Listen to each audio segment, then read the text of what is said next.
let's run back to the beginning. I know you started the brand in 2019. What led you to starting this brand, and is there any story to talk about coming to starting that brand? Yeah. So we started late 2019. The main reason we started the brand is, you know, we make this elegant traditional clothing, right? For we started only for newborns, and my wife was pregnant, and at the end of 2018, and she wanted something for the kiddo. And honestly, the styles that we used to wear in Europe for babies, we couldn't find it anywhere here. So online, at least, right? There was like a couple boutiques in New York or something. So they were like, "Oh yeah, we'll make the order over the phone and then we'll ship it." And, we wanted to honestly buy online, so we thought it was a good opportunity to get in, and that's when we started rolling ideas, and we came up with the brand. Okay, very cool. And so it's been coming up on 4 years, your birthday for the brand. Yes, sir. Very cool. What's been some of your main marketing drivers to drive growth from day one to now? Yeah. So at the time we started, it was a whole different game. So just by going organic on Instagram, Facebook, we would get a lot of traction. Of course, paid media, which is still to today our main acquisition channel, our main traffic generator, and the main channel to get customers in front of us. So uh, it was a different game. Honestly, you would just put a picture, start running an ad, you get traffic. Um, you had organic content that it was multiple views, multiple likes, multiple people going to the website, and that's how we started getting traction in those initial years, right? Of course, after 2020, with those that summer with the iOS update, things changed a lot. Organic growth early on, that's interesting to talk about. Organic can be difficult because it can be hard to attribute, right, for sales. Do you feel like organic was a primary driver? Or do you feel like organic is an opportunity for budding brands or new brands that need revenue channels? Even today, I still would say organic is a must, right? You Mm, have to have a content machine in house. You got to create as much content as you can, and you got to try that content. And we usually try that content organic, right? If we see it's taking off, if we see a lot of engagement, we move that to paid traffic. That's one of our strategies. So mm. a lot of people disregard the organic side of things, and still to these days, if you hit heavily on Reels on Instagram, if you go heavily on TikTok, it gives you a lot of impressions, a lot of brand recognition, a lot of people in seeing your brand, and that's still to this day. I think it's important to be on top of it. Not only depending on what paid traffic can bring to your site or to your business, you also need that part of organic content where you're multiple testing content, and you're also making content every day, because that's what people that is really engaged with your brand, that's what they want to see. And you said testing content. That's interesting to think about from a organic perspective. We or I and the team focus on paid, and ad creative now for Meta, Facebook ads is one of the main, if not the main lever for growth in ad accounts.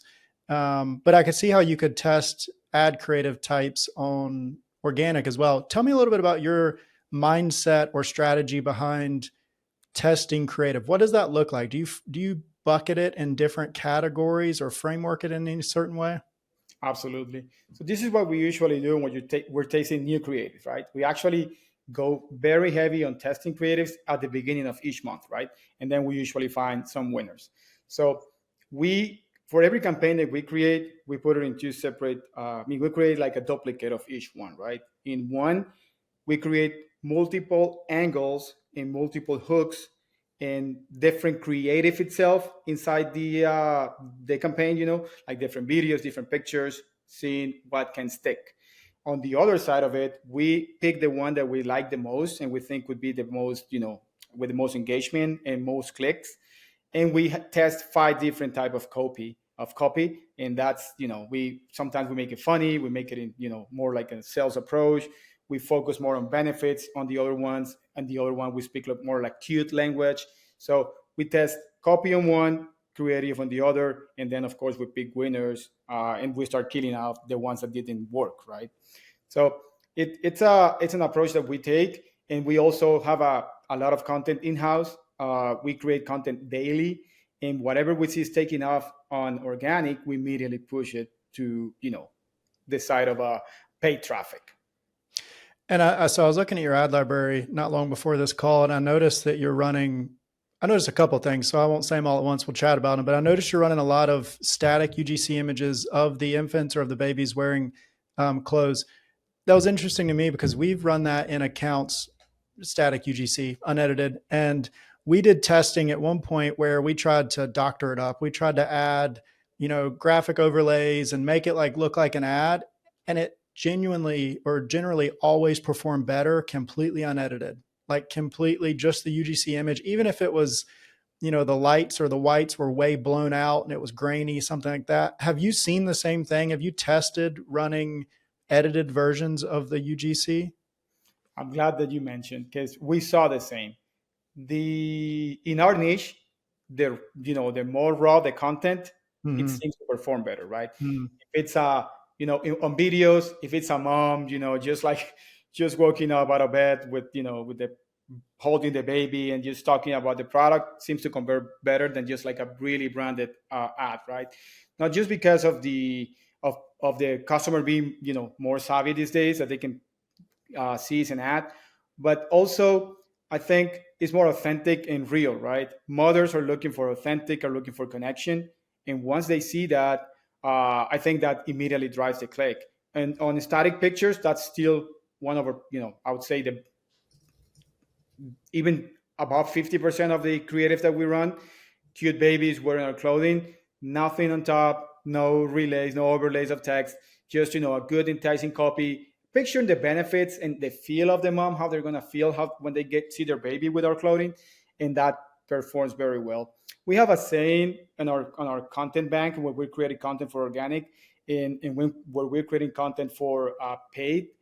If you yourself wouldn't be able to screenshot or save that one, don't make it, right? So we Mm. try to use that. We have a couple moms in the team, so that's all usually helpful. And we just take care that if they are able to see that they would like to take a screenshot, would like to save that content, then it's a go, right? Interesting way to put that. I just saved that myself, that thought. And as the brand owner, one thing that we see in agency is some brands care about it, some don't. With UGC of it being on brand or off brand, right? It sounds like you're performance first, focusing on what is bringing the customers to the website. Is that fair to say? Do you prioritize like what's going to work versus what looks pretty and what might be on brand? This is my opinion on brand and off Uh, brand. uh, I think if you're a brand that is not making 50 million jets, you're not in that those bigger numbers, you have to care about sales, right? You have to care about getting enough customers, enough reviews, enough people liking and loving your product, enough word of mouth, and it's like a snowball, right? If you if you make a creative, and for some reason the brand owner says, let's kill it, I don't think that's on brand, but then you see high CTRs, low CPMs, and you see the ad is converting, why would you kill it, right?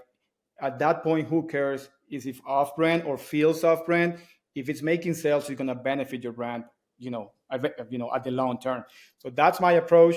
uh, of course, it has to be congruent with our brand, and mhm. make sense to what we sell and what we do.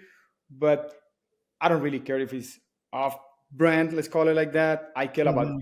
results. So, at the end of the day, you're looking for results. That's what you're looking for. No, that makes sense. And I don't want to let the cat out of the bag with some tricks you might have. But one other question I have, because I've looked into a lot of ad libraries because I'm in the process of building out a tool. So we've been scraping some different brands' ad libraries. So I've seen this in other brands. We have not run this as an agency, but I noticed hashtags in your copy. Have you run ads with and without hashtags? Do you generally see ads with hashtags performing better? Not by a very big difference, Okay. but we have seen they do drive traffic, to our site. So that's what, Mhm. again, we like. We have a heavy approach when people visit our site. We keep, let's say, bombarding them with our content. So we're always looking for that click, right?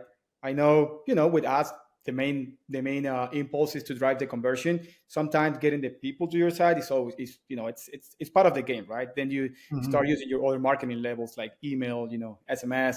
Uh, Now you have all of those tools like browse abandonment. You can hit up people on SMS and email even if they didn't do anything in the site, right? Even no add to cart, no checkout, you can still hit them up. And our main goal is always conversions, of course. But if I can drive people to my site, I can think that as a small win. For sure. For sure. And, last specific question towards paid, and then I have a couple of other just kind of more general marketing questions. But what's your thoughts on shops? I know TikTok's rolling it out and is pushing hard with it. Facebook has tried multiple times, and I hear in Q1 they're going to go harder with it again. Google's in the process of rolling out or will roll out something called Project Magi that's going to be shopping on Google.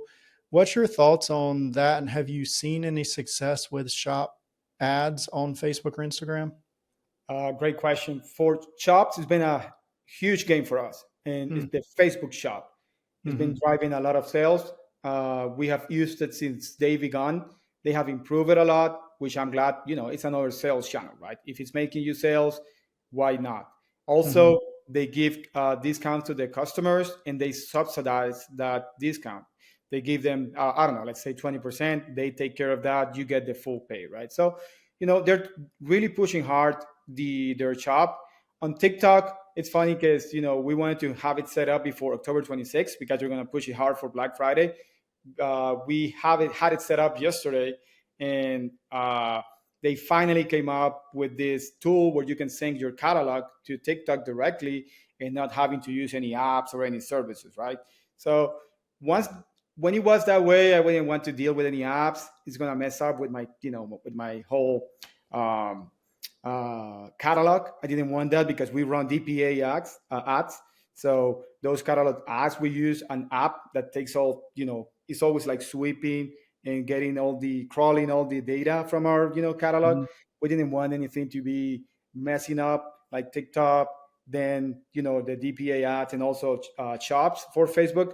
So that's why we hadn't tried it. Now that they did a direct integration with Shopify, we just installed.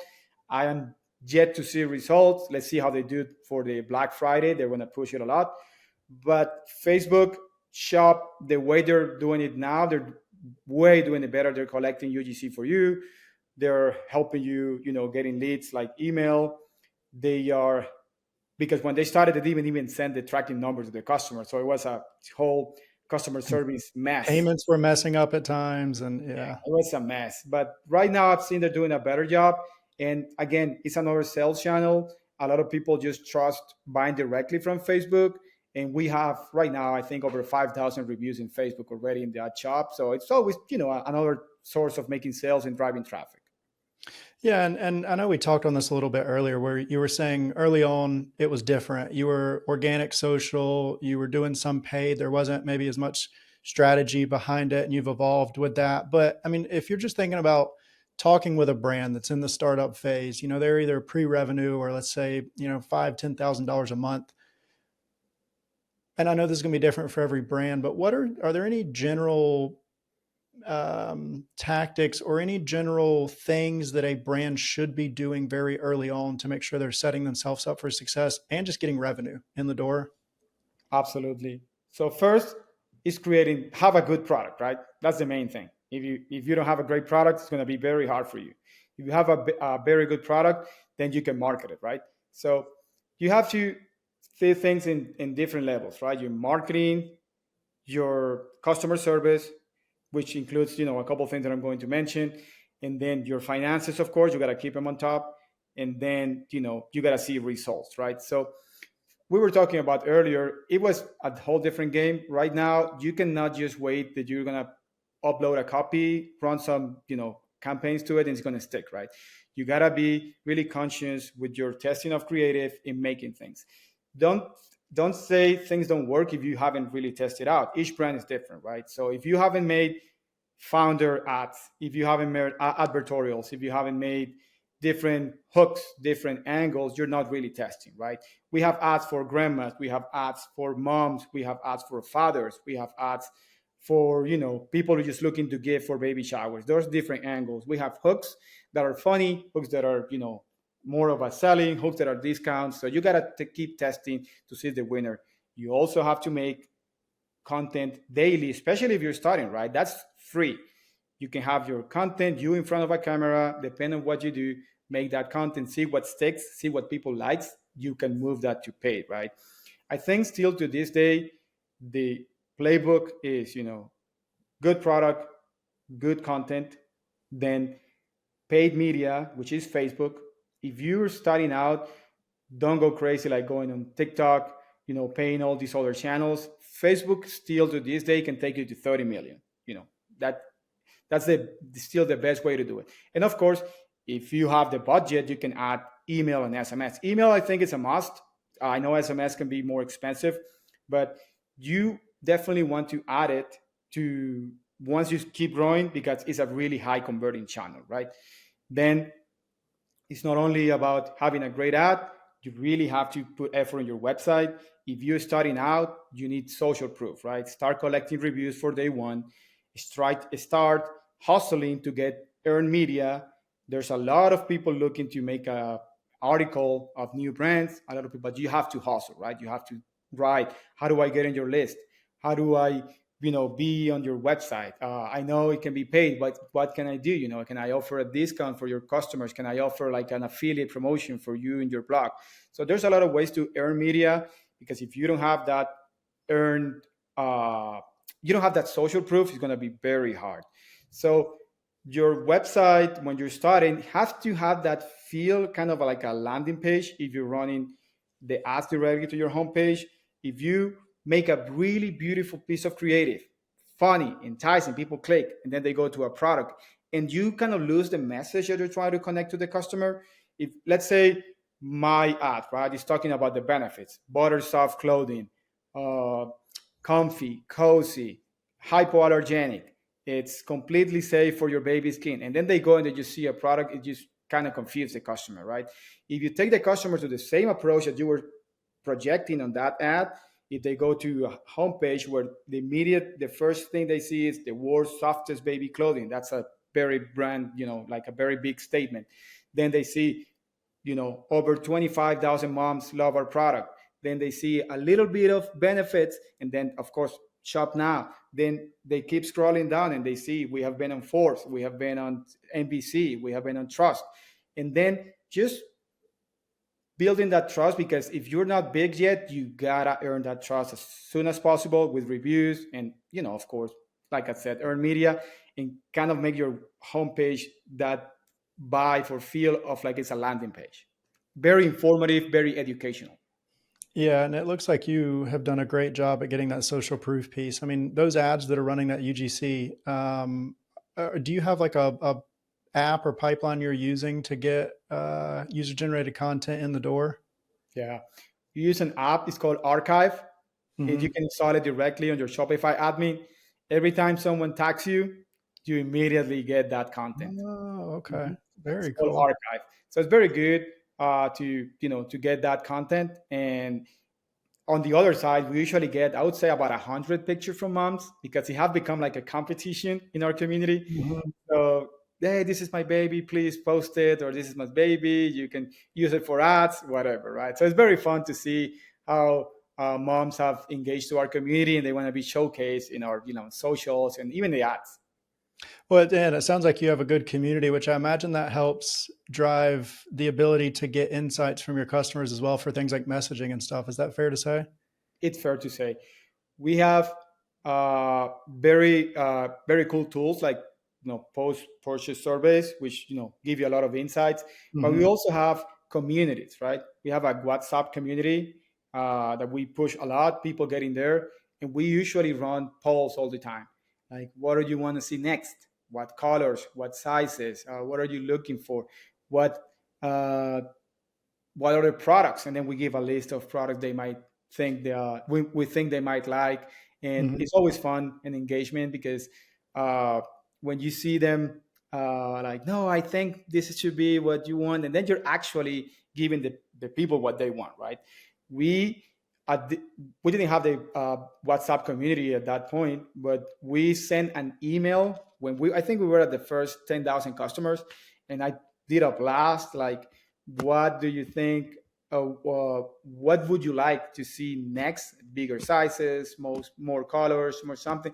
And I got a like above 50% response. A lot of people like replied Mm-hmm. to the email, and most of them would asking for just I would like if you have your sets in yellow color. And they were like, yellow? Like, why? I don't know why. Let's make it. And then we make Mm-hmm. like a whole yellow collection. It sold out in 2 days. So Hmm. you definitely have to listen to your customers and be in constant listen to their feedback because they give you golden nuggets. Mm-hmm. All the time. Yeah. And those post purchase surveys and those tools like that can be very, very helpful with it. And you called out something earlier that struck my attention. One thing I don't hear often about in D2C marketing is SEO, but something that you mentioned that is sort of SEO, but not necessarily on page, was talking about the earned media through lists and things like that. Getting on bloggers' content, getting on, I don't want to say it's like an affiliate approach, you know what I'm saying, but going after people that have audiences and networks. And I could definitely see how that would be a huge benefit for a lot of brands. Can you tell me a little bit about that journey? Were you doing like direct outreach to connect to the bloggers, or how did that come about? Yeah. Right now it's different, right? You have budget for PR, you have budget to Mm-hmm. list and stuff. At the beginning, like I said, you just have to hustle.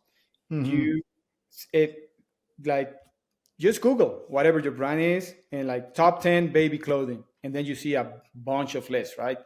The main one, of course, is gonna be the one that drives more traffic. So I just started like manually type into each one of the bloggers or each one of the reporters. There's a tool that is called Hunter.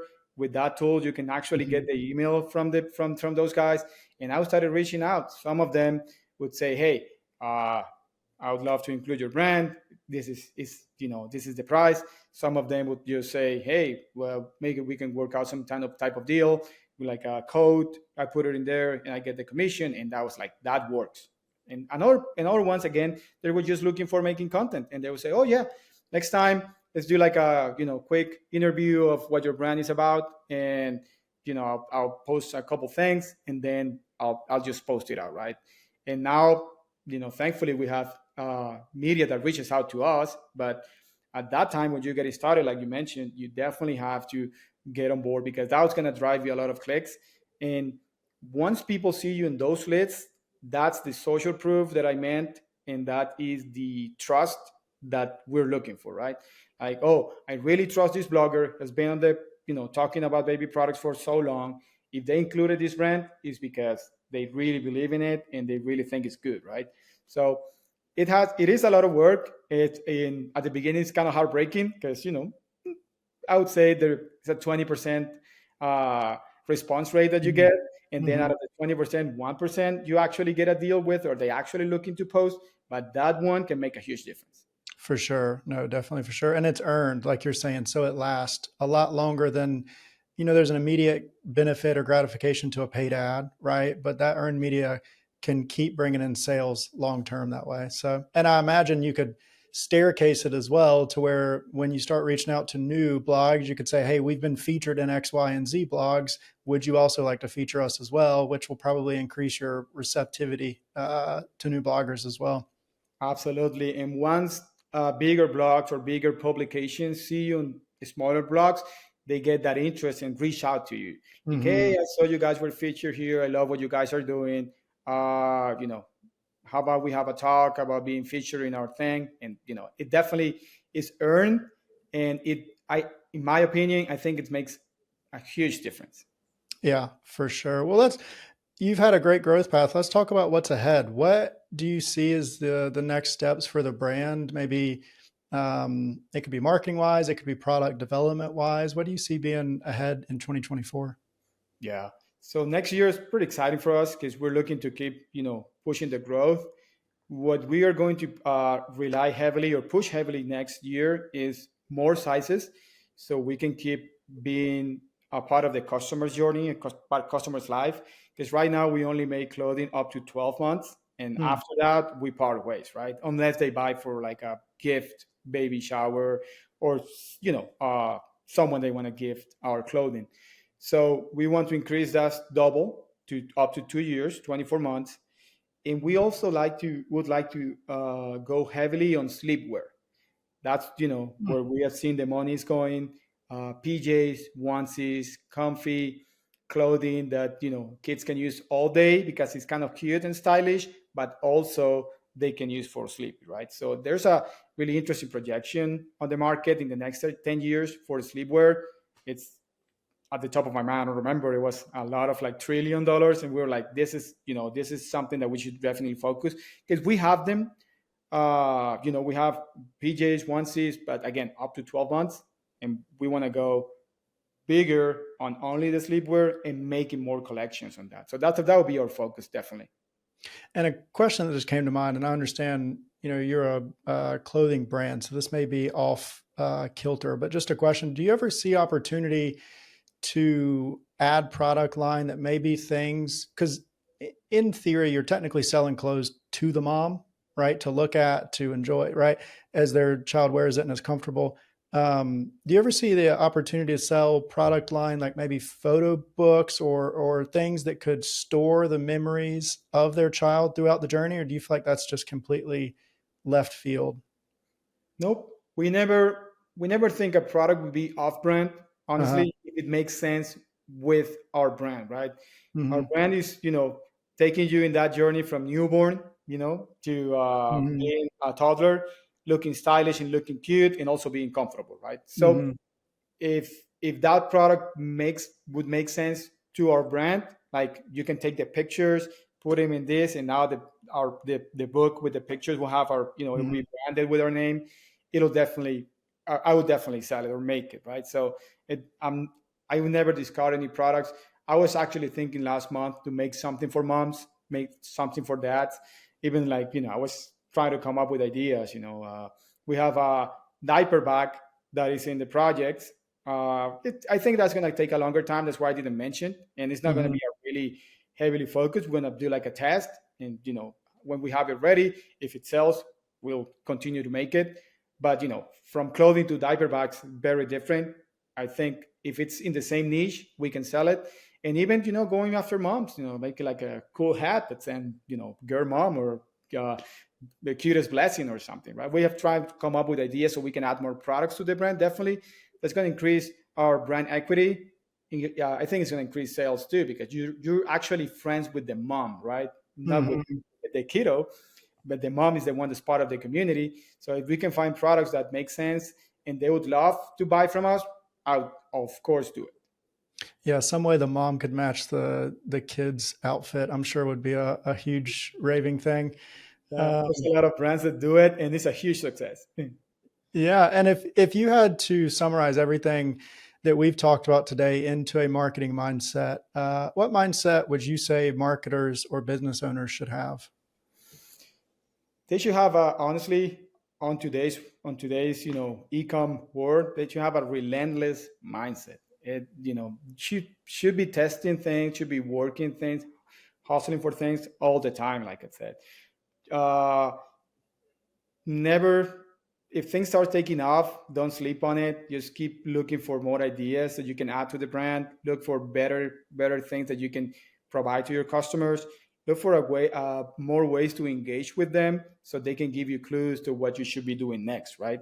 um, Regarding paid media, as we covered before, I know we talk about a lot about creative, doing testing and what's working today.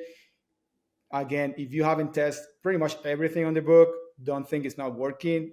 Your Mm, brand might need a different approach. So just keep working on it. And there are things that work right now, like content, things that make you stop your scrolling and you want to actually buy it right now, and things that have worked all the life, right? Since the start of Facebook. So if you take a very good look at your numbers every day, you have to be on top of everything. If you see, let's say your CTR below 2%, there's a problem with creative. If your CPMs are from 20 to 40, start taking a look on what what the reason might be. If it's over 40, you might have a problem with creative. So start making new concepts, new ideas. Bounce rate in your website. Take a look at those metrics. They're really important. They tell you a lot of things on how your ads are working. And then, of course, the other part, like I mentioned, make sure the message in your website or whatever they land is compelling to what you're promoting on your ad. So people feel like, oh, this is part of the journey and I just need to buy. I love that. And for anyone listening that's at the stage of figuring out what they'd like to do in the marketing industry, what marketing role or roles do you think will have the highest demand opportunity in the next 3 to 5 years? I think copywriting is definitely on something that a lot of people relying on AI think, oh, copywriting is going to die. No, it's just a tool to be a better copywriter, you know? Mm-hmm. So for what I've seen, not only myself, I have a lot of like a big community of brand owners, and we spoke like you need a really, really good copywriter and that is actually making your creative work because it's not only about the creative, so also about the copy. That's why we made those tests. So copywriting for sure. One thing that I would say, if you can get into it, get it.